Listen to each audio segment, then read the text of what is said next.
साथियों नमस्कार। मैं बुंदेलखंड की एक बड़ी चर्चित कहावत है, मैं उससे आज ब्लॉग की शुरुआत कर रहा हूँ। गए थे हर भजन को ओंटन लगे कपास। आजकल लखनऊ में गवर्नर महोदय के निवास पर प्रदर्शनी चल रही है, जो साल में एक बार लगती है। पुष्प, फूल और साग भाजी प्रदर्शनी ये प्रांतीय स्तर पर होती है, हर साल मनाई जाती है। तो ये माननीय महामहिम गवर्नर महोदय ने इस बार ये 2 दिन की अपेक्षा 4 दिन कर दी है।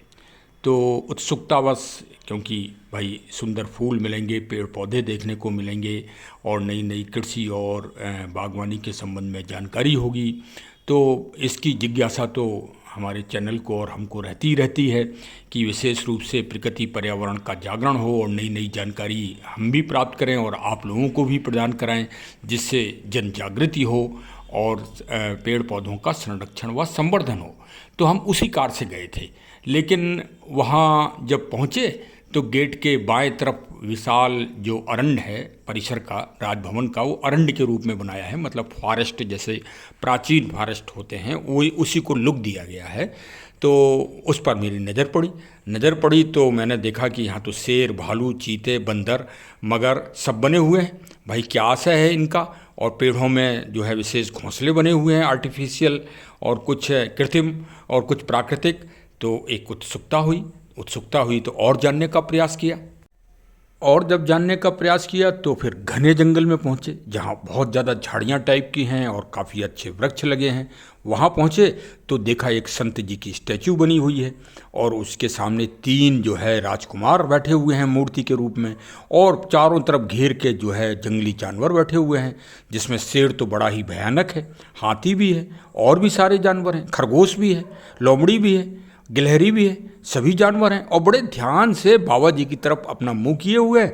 और आशय और संवेगात्मक भाव तो यही है कि सब लोग उन संत जी की वाणी को सुन रहे हैं। और फिर तो भाई हम पहुंच गए ईसा से 3वीं शताब्दी पहले, कौन, श्री विष्णु शर्मा साहब, और पहुंच गए भारत के महान नीति शास्त्र पंचतंत्र के सारे जो प्रकल्प थे वो मेरे सामने तैरने लगे। और पंचतंत्र की जो एक पुरानी बुक कभी मैंने बचपन में पढ़ी थी, वो भी ताज़ा हो गई। मैंने मन ही मन में और जोर से आवाज़ अपने हृदय में दी कि वाह, आज देश में जो चर्चित विवाद चल रहा है, जो चर्चित राजनीति जिस पर चल रही है, गोस्वामी तुलसी जी के ऊपर आरोप प्रत्यारोप लग रहे हैं, रामचरितमानस को जलाया जा रहा है, वो उसका सारा उत्तर तो यहीं श्री गवर्नर महोदय के प्रांगण में ही है। और हम सबकी किसी की नज़र ही नहीं पड़ रही है कि इतना बड़ा महान ज्ञान तो यहीं पर है। जो चौपाई है, ढोल गंवार शूद्र पशु नारी, जो चौपाई है तथाकथित रूप से जिस पे आरोपित किया जा रहा है लोगों को, अपनी अपनी विचारधारा है। वो तो भाई लोकतंत्र में स्वतंत्रता है, भारतीय संविधान अभिव्यक्ति की स्वतंत्रता देता ही है, आप किसी के ऊपर भी उंगली उठा सकते हो। और फिर जो हमारे आराध्य हैं प्रभु श्री राम जी, उन्होंने ही लोकतंत्र को अपने जीवन काल में परिभाषित किया। और एक नगरवासी के कहने पर उन्होंने अपनी पत्नी जी को भी वनवास का आदेश कर दिया था। तो लोकतंत्र तो उसी दिन जिंदा हो गया था। और एक हमारे सब्सक्राइबर साहब कहते हैं कि भगवान राम ने क्या किया। अरे भगवान राम ने तो बताइए उसी दिन जो है अभिव्यक्ति की स्वतंत्रता आपको दे दी थी प्रभु श्री राम ने, और आप कह रहे हैं कि भगवान राम जी ने भी क्या दिया। अरे वही तो संविधान जब लाखों आदमी इमली के पेड़ में टांग दिए गए अंग्रेज़ों ने, तब वो आपको बड़े लंबे संघर्ष के बाद हमारे पूर्वजों ने प्राप्त की। और जो है 1950 में 26 जनवरी को भारत का संविधान बना और अभिव्यक्त की आपको स्वतंत्रता 19वें अनुच्छेद के द्वारा प्राप्त हुई। तो चलिए अब मूल विषय पे आइए। भाई देखिए, हम तो भाई कबीरदास जी को तो छोड़ते ही नहीं। कबीरदास जी तो हमारे आराध्य हैं और उन्हीं की 4-5 चौपाइयाँ हमको याद हैं। उनमें से एक चौपाई में अभी, एक दोहा में अभी आपको पढ़ के सुना रहा हूँ कि कस्तूरी कुड्डल वसे मृग ढूंढे बनवाए, ऐसे घट राम है दुनिया देखत नाए।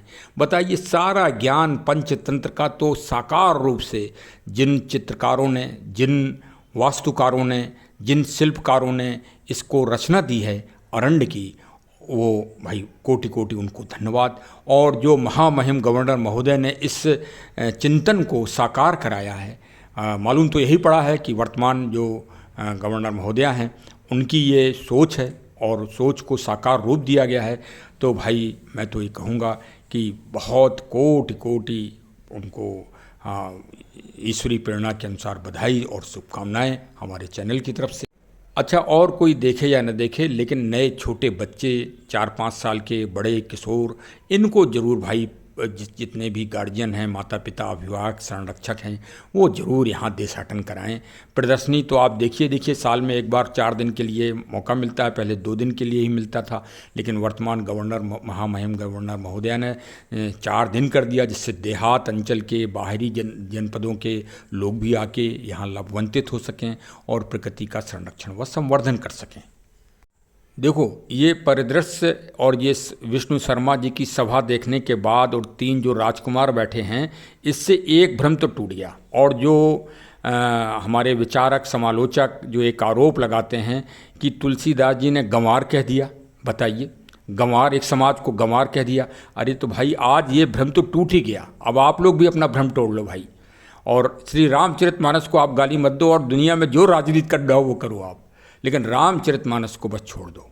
हाँ, तो एक भ्रम तो टूट गया कि राजा अमर सिंह जी जो थे उस समय, और संस्कृत में दूसरा नाम दिया है, अभी मैं पढ़ के आपको सुनाऊंगा, जो यहाँ स्लोगन लिखा है, शिलापट पे लिखवाया गया है।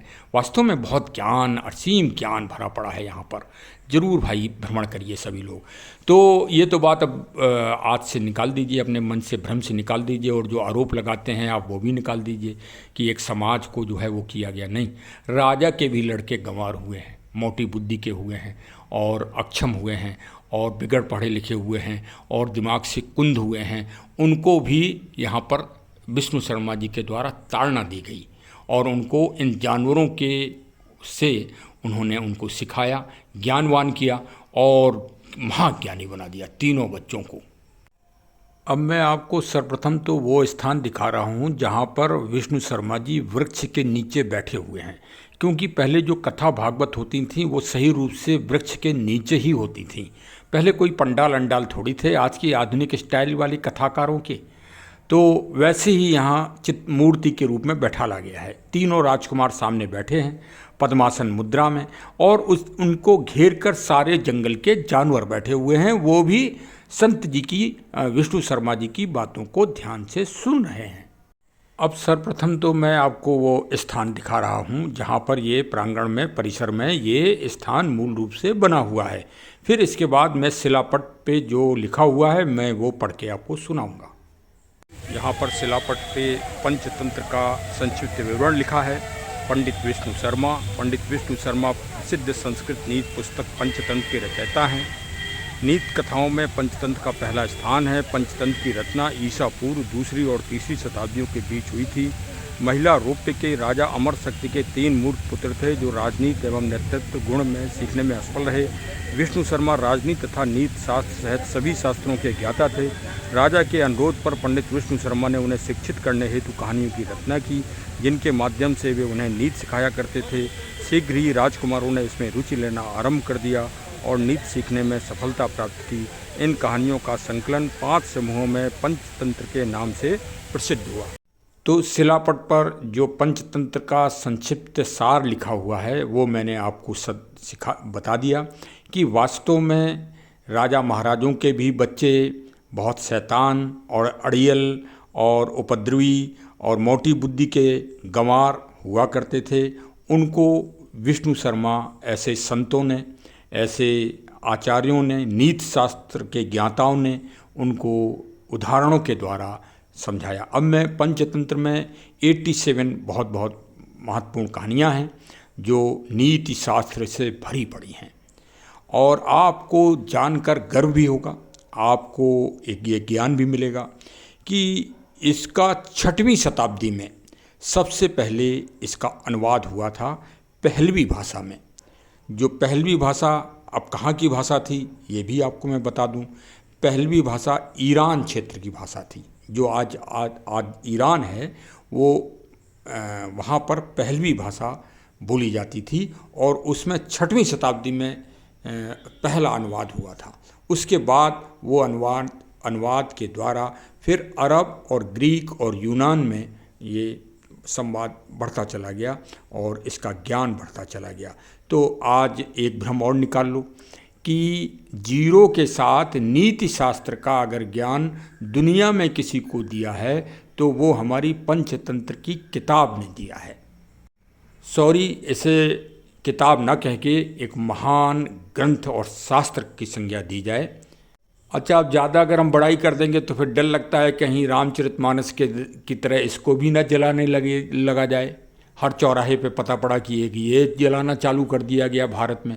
बड़ा जो है सही बात कहना भी आजकल बड़ा जोखिम भरा काम रह गया है। लेकिन चलिए, अगर भारत में जला भी दिया जाएगा तो ये ज्ञान दुनिया में पहुंच गया है। जर्मन, यूनान, रूस, स्पेन, सब जगह इसके अनुवाद हो चुके हैं। ये आपको अब इससे तो अब हम निश्चिंत हैं कि ये जलाई नहीं जा सकती। और फिर ज्ञान कभी जला है आज तक? अरे यार, ज्ञान को कोई जला पाया है? इसीलिए तो कहते हैं ज्ञान कभी चोरी नहीं होता। दुनिया की हर चीज़ चोरी होती है, लेकिन ज्ञान ऐसी अमृत चीज़ है जो चोरी नहीं होती। आप जला सकते हो, वो तो कागज़ के पत्ते हैं, आप कहीं भी जला दो वो, लेकिन अपमान है, अपमान तो नहीं करना चाहिए। भारतीय संविधान इस बात के लिए इजाज़त भी नहीं देता। ये कानून विरुद्ध अपराध है वास्तव में। और अभी तक आप लोगों ने क्षमा नहीं मांगी। सबसे बड़ा कष्ट तो ये है, आप दुनिया में सबकी बुराई करो लेकिन श्री रामचरितमानस की बुराई आप कदापि मत करो। भाई, बात मान जाओ, ज्ञान को मत जलाओ, ज्ञान के दीपक को जलने दो। दुनिया में जितने भी शास्त्र हैं उनमें किसी को मत जलाओ। सभी शास्त्र कुछ ना कुछ महान ज्ञान दे रहे हैं इन मानवों को। हम और आप तो एक चौपाई लिख नहीं सकते, और हमारे पूर्वज, मानव समाज के जो पूर्वज लिख गए उनको हम जलाएं, ये कहाँ की बुद्धिमानी है? आज हम एक खेत खरीद नहीं सकते और खेत बेचने लगें, तो ये कहाँ की बुद्धिमानी भाई? विष्णु शर्मा जी के बारे में जानकारी ये हुई है कि जब वो 100 साल के नज़दीक आ गए थे तब उन्होंने ये रचना की थी और ज्ञान दिया था उन राजकुमारों को। और तुलसीदास जी तो 126 साल के हो गए थे। 40 साल तो उन्होंने रिसर्च ही की दुनिया भर के शास्त्रों से और वेदों से और सबसे निकाल के, रामायण से श्री वाल्मीकि जी की, और आपको सरल बनाया, मतलब पीने लायक पानी निर्मल बनाया। श्री रामचरितमानस निर्मल पानी है जिसका मंथन करके, पढ़ के आप ईश्वरी ज्ञान प्राप्त कर सकते हैं, नीति शास्त्र का महान ज्ञान प्राप्त कर सकते हैं, दर्शन का महान ज्ञान प्राप्त कर सकते हैं। समुद्र का पानी आप पी नहीं सकते। तो ज्ञान तो दुनिया में बहुत सारे हैं, लेकिन वो समुद्र की तरह खारे पानी के हैं, और श्री रामचरितमानस का निर्मल ज्ञान है। तो भाई, अब ये विष्णु शर्मा जी की भी कृति कहीं जलाला मत देना भाई, डर लगता है। लेकिन अब चलिए, जो कहानियों की जो प्रमुख कहानियाँ हैं उनको यहाँ साकार रूप से दिखाया गया है, ज़रा उनके भी दर्शन कर लीजिए। देखिए, आज आप अंदर भी देखिए, गवर्नर हाउस के अंदर जो है सुंदरता और रखरखाव देखिए कि प्रकृति का कितना अच्छा संरक्षण है, वो आज आपको सब दिखाता हूँ। और बहुत ही मनोरम है, आपका दिल आज बाग बाग हो जाएगा। देखिए, राजभवन के प्रांगण परिसर में विशेषकर पंचतंत्र की कहानियों को साकार किया गया है चित्रित के द्वारा। ये देखिए, स्यार, नीला स्यार आदि जो कहानियाँ हैं उन सब को भी यहाँ पर मूर्ति के रूप में चित्रित किया गया है। ये आप देखिए, प्राकृतिक सुंदरता, कृत्रिम रूप से फव्वारे चल रहे हैं और बहुत ही अच्छा रखरखाव है। वाह! ये देखिए, पीपल के वृक्ष को बड़ा ही संरक्षित किया गया है। भगवान शिव नीचे विराजमान हैं, ऊपर पीपल है। ये देखिए, पंचतंत्र की प्रमुख कहानियों में से एक है और जो हमें बहुत ही प्रेरणा और मोटिवेशन देती है। देखिए, पंचतंत्र की एक और विशेष कहानी जिसमें शेर और चूहे का संबंध है। तो शेर फंस गया है जाल में, सामने आप देख ही रहे होंगे, और चूहा अब शेर की मदद करेगा। तो मनुष्य बलि नहीं होत है, समय होत बलवान, उसकी ये कहावत चरितार्थ हो रही है। देखिए, जो हमारा और हमारे चैनल का मूल उद्देश्य है कि बच्चों में, जन जन में प्रकृति का और पेड़ पौधों का संरक्षण हो, अरण्य के आप महत्व को समझें, फॉरेस्ट के महत्व को समझें कि हमारे पूर्वजों ने, चाहे भगवान प्रभु श्री राम जी हों, चाहे भगवान कृष्ण जी हों, चाहे भगवान भोलेनाथ जो प्रकृति के आध्यात्म देव महादेव हैं, इन सब ने प्रकृति को का संरक्षण किया और संवर्धन किया। और दुनिया करे या ना करे, लेकिन हर भारतीय का ये दायित्व होना चाहिए कि अपने पूर्वजों के कार्य को दृढ़ता से करें और पूरी दुनिया में ये एक संदेश दें कि वास्तव में हम प्रकृति, पर्यावरण और जलवायु के संरक्षण के एक स्वतंत्र और अच्छे नागरिक हैं। देखिए, अभी पंचतंत्र की ही बात चल रही है तो उसी विषय पे आपसे वार्ता करेंगे। सबसे पहले हट्टल जी जो विचारक हैं अंग्रेज, क्योंकि भारतीयों के तो विचारकों की बात आप लोग सुनोगे नहीं, अंग्रेज़ों के नाम अगर हम ले देंगे तो ज़रूर आप सुन लोगे। तो सबसे पहले पहलवी भाषा में ये इसका अनुवाद हुआ 6वीं शताब्दी में, और फिर लेरियाई भाषा में हुआ 570 ईस्वी में। और श्री नसरुल्लाह साहब थे, इन्होंने हेब्रू भाषा में, अरबी भाषा में किया 1180 ईस्वी में। और फिर यूनानी और लैटिन भाषा में इसका अनुवाद हुआ। 1251 में स्पेनी भाषा में इसका अनुवाद हुआ और 1480 में जर्मनी भाषा में इसका अनुवाद हुआ। और ये जो है अनवार सुहेली ने तुर्की भाषा में 1644 में इसका अनुवाद किया। इसको अरबी और ईरान में कर्टक दमनक कहा जाता है। पंचतंत्र का नाम बदल के वहाँ कर्टक दमनक कहा जाता है। और यूरोप में इसको द फैब्टस ऑफ विडपाई कहा जाता है। और ये वहाँ प्राइमरी सेक्शन में बच्चों को अनिवार्य है पढ़ाने से। अब समझ में आया आपको कि विदेशी क्यों आगे चल रहे हैं हमसे और आपसे। आप तो इसी में लगे हो, सिर्फ ढोल गंवार शूद्र पशु नारी के विश्लेषण करने में और पोस्टमार्टम करने में पूरी शक्ति अपनी लगा रहे हो, और श्री रामचरितमानस को जलाने में। उसके ज्ञान से आपको कोई मतलब नहीं दिख रहा, साकार दिख रहा। चलो एक बार गलती हो गई, ठीक है, उसको समाप्त करो चैप्टर को, लेकिन आप रोज़ जो है एक बखेड़ा चालू कर देते हैं भाई। यदि यूरोप में ये प्राइमरी सेक्शन में पढ़ाया जा रहा है और पूरे रसा और अन्य जगह ग्रेट ब्रिटेन वगैरह में, तो भारत में भी ये प्राइमरी सेक्शन में पढ़ाया जाना चाहिए। और प्रैक्टिकल रूप में इसी तरह से जगह जगह ऐसे पार्क बनाना चाहिए, जैसे यहाँ लखनऊ में राजभवन में श्री गवर्नर महोदय जी के इस आवास में अरंड को पुष्पित पल्लवित किया गया है। और साथ में ज्ञान, जो हमारे अरंड और जंगल ज्ञान के असीम भंडार रहे हैं, एक से एक महामुनि अगस्त, महामुनि वाल्मीकि जी, शरभंग जी, सभी जंगलों में जिन्होंने ज्ञान और तप प्राप्त किया है, और उसी तरह से हर जगह रचना की जानी चाहिए, जिससे लोगों में प्रकृति, पेड़ पौधों के संरक्षण और अरण्य के ज्ञान के प्रति अभिरुचि हो। एक अंग्रेज महोदय जो बहुत बड़े दार्शनिक हैं, जिन्होंने भारत के साहित्य पर बड़ी पैनी नज़र रखी है और एक एक चीज़ का विश्लेषण किया है। देखिए, भारतीय तो इस मामले में बहुत पीछे हैं। वास्तव में जो आपका गुलामी का 250 साल, हजारों साल निकले, उसमें वास्तव में हम लोग बहुत पीछे हो गए और एकदम कूप मंडूप जो कुएं वाला मेढक है वो स्थिति हो गई भारतीयों की। वो तो अब थोड़ा सा प्रकाश सूर्य का आ रहा है तो ज्ञान खुल रहा है।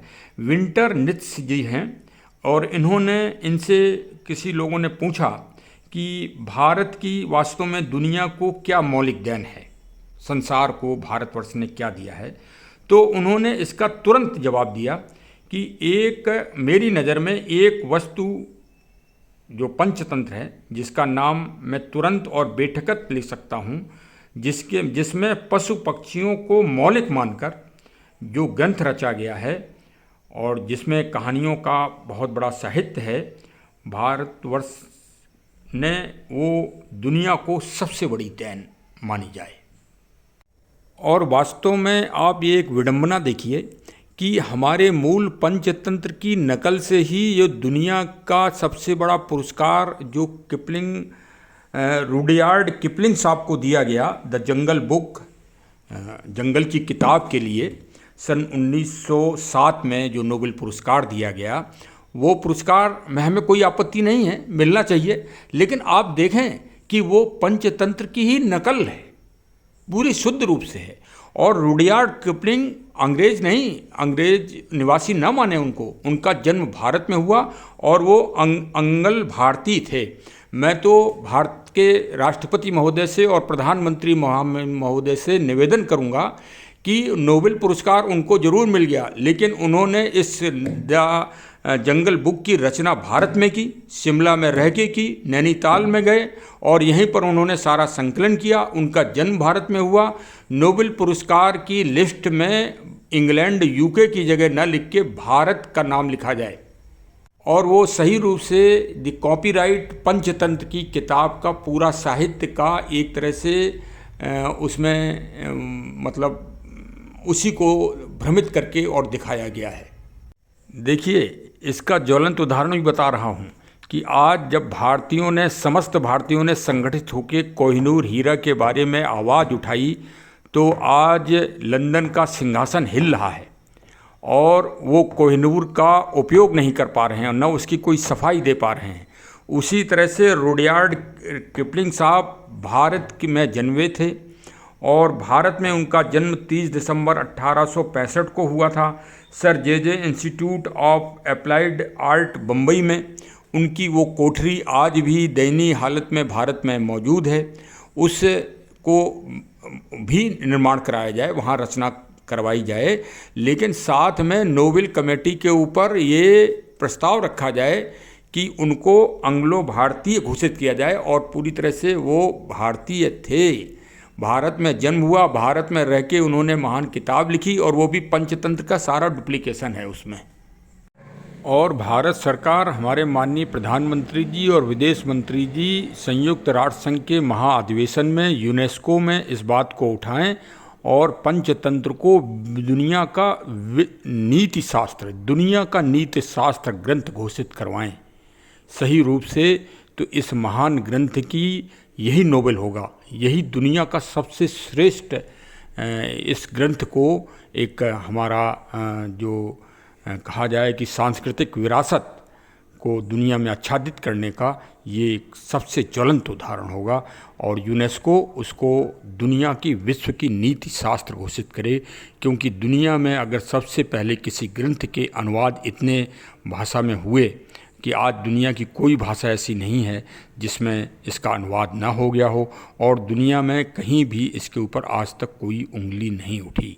वास्तव में ये बच्चों को एक नीति शास्त्र के लिए मजबूत करती है और भारत के प्राइमरी सेक्शन में हर बच्चों को ये किताब भारत सरकार के द्वारा, राज्यों की सरकार के द्वारा प्रदान की जानी चाहिए, जिससे कंप्यूटर और जो लैपटॉप और ये सब मोबाइल फ़ोन दिए जा रहे हैं उनकी जगह पे पंचतंत्र की बुक को सप्रेम भेंट बच्चों को दी जाए और जिससे भारतीयों का और भारतीयों के बच्चों का चिंतन का एक विश्व स्तरीय विकास हो सके।